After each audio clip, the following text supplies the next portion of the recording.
अस्सलाम वालेकुम। Welcome to दादा वाटर टेक्नोलॉजी। पिछली वीडियो में आपको आरओ के पार्ट्स और उनको असेंबल करने का तरीका बताया गया था और ये बताया कि उसमें हर एक फ़िल्टर का क्या क्या काम है, क्या क्या रोल है। इस वीडियो में हम बात करेंगे आरओ प्लांट की ऑटोमेशन की और आरओ प्लांट के इलेक्ट्रिक सर्किट्स की। यहाँ पे सवाल ये आता है कि आरओ प्लांट जो है इसकी ऑटोमेशन की ज़रूरत क्यों पेश आई। तो जहाँ पे भी हम जो है वो आरओ प्लांट इंस्टॉल करने जाते हैं, वो सबसे पहले जो हमें उसका एक क्वेश्चन बेसिक जो हमें क्वेश्चन पूछते हैं वो यही एक सवाल पूछते हैं कि हमने इस आरओ प्लांट के पंप को कब ऑन करना है, कब इसको ऑफ करना है। तो ये एक लोगों के दिमाग में परसेप्शन है कि ये प्लांट को मैनुअली जो है वो हम ऑन या ऑफ करते हैं, क्योंकि अगर हम चलता रहने देंगे तो ये हमारे लिए आगे प्रॉब्लम कर सकता है इस चीज़ को, जैसे कि हमारा टैंक ब्लास्ट कर सकता है, हमारा पाइपलाइन जो है वो उसमें रप्चर्स आ सकते हैं। तो इस चीज़ से बचने के लिए जो है इसको ऑटोमेट किया जाता है कि जब हमें ज़रूरत है उस टाइम पे हमारा पंप चले और जिस टाइम पे हमें ज़रूरत नहीं है उस टाइम पे हमारा पंप ना चले। तो इससे का ये भी एक फ़ायदा होता है कि इसमें हमारी इलेक्ट्रिसिटी की कॉस्ट जो है वो भी बचती है, हमारा पावर लॉसेस कम हो जाते हैं और हमारा जो है मेजर डैमेज या पाइप रप्चर या टैंक ब्लास्ट के जो चांसेस हैं वो भी कम हो जाते हैं। इस वजह से जो है इसको ऑटोमेट किया जाता है। ऑटोमेट कैसे किया जाता है ये आपको फर्दर आगे वीडियो में एक्सप्लेन किया जाएगा। ये सबसे पहले इसके फिल्टर्स को उतारते हैं और देखते हैं कि इसके नीचे कौन कौन से इलेक्ट्रॉनिक पार्ट्स लगे हुए हैं जो कि हमें ऑटोमेशन में हेल्प करते हैं। ये वीडियो इसीलिए बनाई गई है ताकि लोगों के इस क्वेश्चन को रिजॉल्व किया जा सके कि आरओ प्लांट को मैनुअली कंट्रोल नहीं करना, ये ऑटोमेटिकली कंट्रोल हम करते हैं इसको। तो चलें अब बात करते हैं इसकी ऑटोमेशन की कि ये इसमें ऑटोमेशन कैसे हो रही है और इसमें पानी कैसे फ़्लो कर रहा है, कैसे जो है वो पानी के फ़्लो के साथ साथ हमारा पंप ऑन या ऑफ हो रहा है। अब हम सारी ये चीज़ें डिस्कस करते हैं इसमें।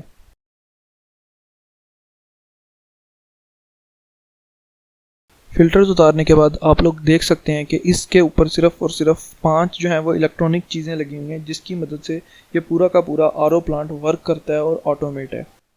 ये इसमें एक अडॉप्टर लगा हुआ है। अडॉप्टर के साथ जो है बिल्कुल इसके एक वाटर पंप लगा हुआ है जो कि पीछे से सिग्नल्स लेके जो है वो वाटर को पंप करवाता है। और इसमें एक ये जो है ये एक लो प्रेशर स्विच लगा हुआ है और ये एक हाई प्रेशर स्विच लगा हुआ है इस साइड पे। और सेंटर के अंदर जो है एक ऑटो शट ऑफ वॉल लगा हुआ है जो कि जो है पानी के फ्लो को कंट्रोल ऑन या ऑफ वॉल्व के थ्रू कंट्रोल करता है। Low pressure switch, high pressure switch और ऑटो शट ऑफ वॉल जो है, इन सब की डिटेल्ड वीडियो इनके फंक्शंस के ऊपर सेपरेटली बनाई जाएंगी और वो इसी चैनल पे अपलोड होंगी। वो आप जो है वो बाद में देख सकते हैं उनका फंक्शन की कैसे काम करते हैं ये सारी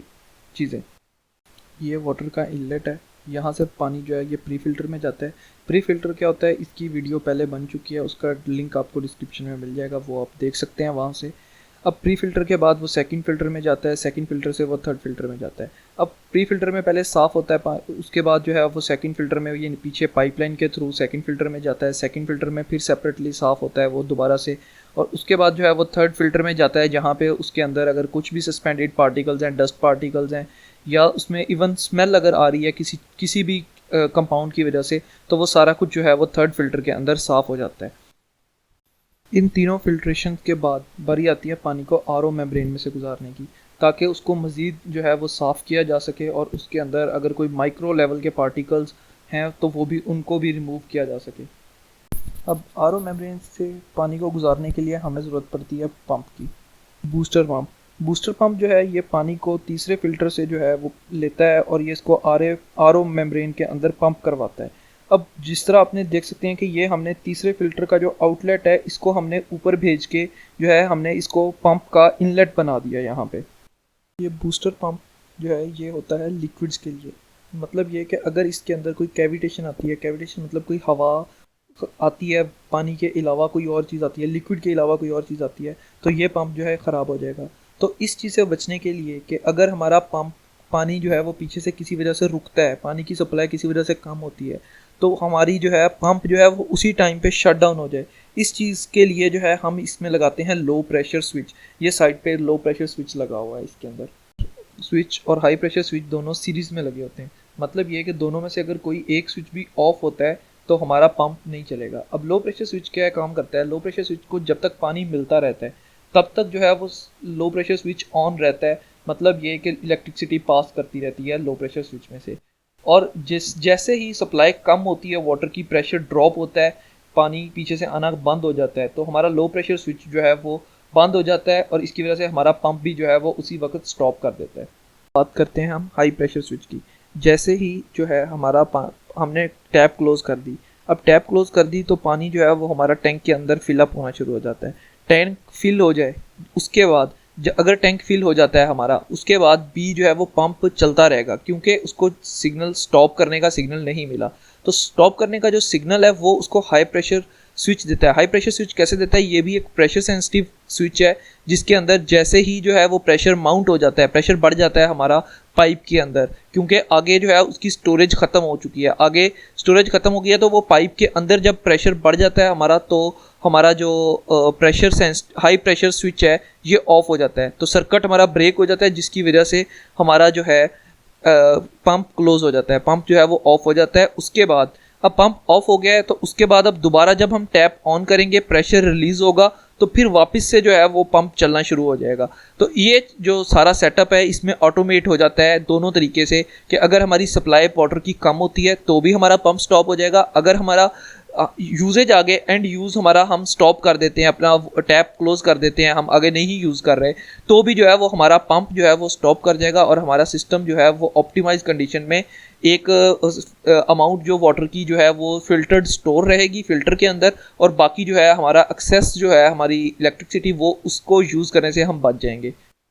इस आरओ प्लांट का सर्किट ऑटोमेशन जो है वो high pressure switch, low pressure switch के साथ जो कंप्लीट इसका प्रोसीजर है वो मैं आपको एक डायग्राम के थ्रू, स्केच डायग्राम जो है उसके थ्रू आपको समझा देता हूँ एक दफ़ा फिर से, ताकि आसानी से समझ आ जाए सब लोगों को कि कैसे जो है ये प्लांट आरओ प्लांट्स जो हैं ये ऑटोमेट किए जाते हैं।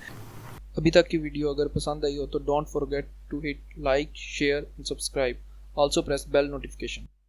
ये एक इसकी सर्किट डायग्राम है कंप्लीट, जहाँ पे जो है पूरा का पूरा प्रोसीजर दिखाया हुआ है आरओ प्लांट का। यहाँ से जो है आता है, ये प्री फिल्टर लगा हुआ है, ये आगे इसका फिल्टर लगा हुआ है, दूसरा सेकंड फिल्टर लगा हुआ है, ये आरओ मेम्ब्रेन लगी हुई है, उसके बाद यहाँ पे टैंक लगा हुआ है। तो अब इसमें जो इलेक्ट्रॉनिक सर्किट है उसमें ये अडॉप्टर लगा हुआ है यहाँ पे, और ये जो है ये हाई प्रेशर स्विच लगा हुआ है, ये लो प्रेशर स्विच लगा हुआ है, और ये जो है ये बूस्टर पंप लगा हुआ है, जो कि यहाँ से जो पानी आ रहा है उसको जो है ये आरओ मेम्ब्रेन में से पास करवाने के बाद जो है हमारे टैंक में स्टोर करवाता है। टैंक में स्टोर होने के बाद जो है वो ही पानी जो है जो टैंक में स्टोर होता है वो जब हमें यूज़ करना होता है, तो वो ये पोस्ट कार्बन मिनरल्स और जो अल्कलाइन जो इसके मेम्ब्रेन्स हैं इनके दरमियान में से गुजर के जो है ये हमारा जो है हमारी टैप से जो है वो हम तक पहुंचता है। अब ये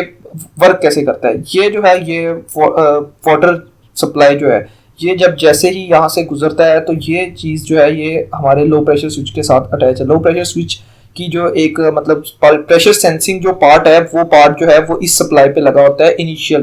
पे, कि अगर हमारा यहाँ से सप्लाई कम हो जाती है, इस पॉइंट पे ही हमारी सप्लाई कम होती है, तो हमारा जो प्रेशर लो प्रेशर स्विच है ये ऑफ हो जाएगा और हमारा पंप ऑफ हो जाएगा। मींस के हमारा जो कैविटेशन है, ये जो एयर है वो हमारी पंप तक पहुंचने से पहले पहले जो है हमारा पंप स्टॉप कर जाएगा, तो हमारी जो एयर है वो पंप में नहीं जाएगी और हमारा पंप जो है वो खराब होने से, डैमेज होने से बच जाएगा। अब बात करते हैं हाई प्रेशर की। अब पानी जो पंप में से जो है वो पानी निकलता है, उसके बाद वो मेम्ब्रेन में चला जाता है, और मेम्ब्रेन से जब वापस जो है वो टैंक के अंदर स्टोर हो रहा होता है, तो उस जगह पे जो है वो हाई प्रेशर स्विच लगा होता है। अब हाई प्रेशर स्विच क्या करता है, जैसे स्टोर होता रहता है तो नॉर्मल प्रेशर रहता है, जितना टाइम तक इसमें स्पेस रहती है उतनी टाइम तक जो है इस ट्यूब में जो है वो प्रेशर नॉर्मल रहता है। क्यों? क्योंकि हमारे जितना प्रेशर पीछे से आ रहा है उतना वो आगे पानी मूव कर रहा है। लेकिन जब ये स्टोरेज फिल हो जाती है और आगे हमारी यहाँ से टैप भी क्लोज है, तो फिर उस टाइम पे क्या होता है, जो प्रेशर है वो बिल्ट अप होना शुरू हो जाता है इस सप्लाई के अंदर, इस वाटर चैनल के अंदर, रबर चैनल के अंदर। तो ये जो है यहाँ पे जब प्रेशर इंक्रीज करता है तो उस टाइम पे जो हमारा हाई प्रेशर स्विच है ये जो है उस टाइम पे सर्किट को ब्रेक कर देता है और हमारा पंप जो है वो स्टॉप कर देता है अपना वर्किंग, जो है हमारा पानी पीछे से आना बंद हो जाता है, ताकि हमारा जो है वो टैंक, हमारा जो है ये जॉइंट्स, यहाँ पे हमारा जो ट्यूबिंग है या पाइपिंग है या कोई भी और कंपोनेंट लगा हुआ है, कोई मेम्ब्रेन या कोई फिल्टर जो है वो डैमेज होने से बच जाए हमारा। ये बेसिक पर्पस होता है और इस तरह जो है ये ऑटोमेट होता है। यहाँ पे बूस्टर पंप जो है वो अपना कंट्रोल हो रहा होता है इस अपने लो प्रेशर और हाई प्रेशर स्विच से, और अडॉप्टर जो है ये हमारा बेसिक जो है ये एक सप्लाई लाइन है, और ये लाइव वायर पे जो है हाई प्रेशर स्विच और लो प्रेशर स्विच काम कर रहे होते हैं, जबकि न्यूट्रल जो है वो हमारा डायरेक्ट अटैच होता है हमारे बूस्टर पंप के साथ। ये इसका जो है कंप्लीट एक दफा ओवरव्यू है कि हमारा हाई प्रेशर और लो प्रेशर स्विच कैसे काम करता है।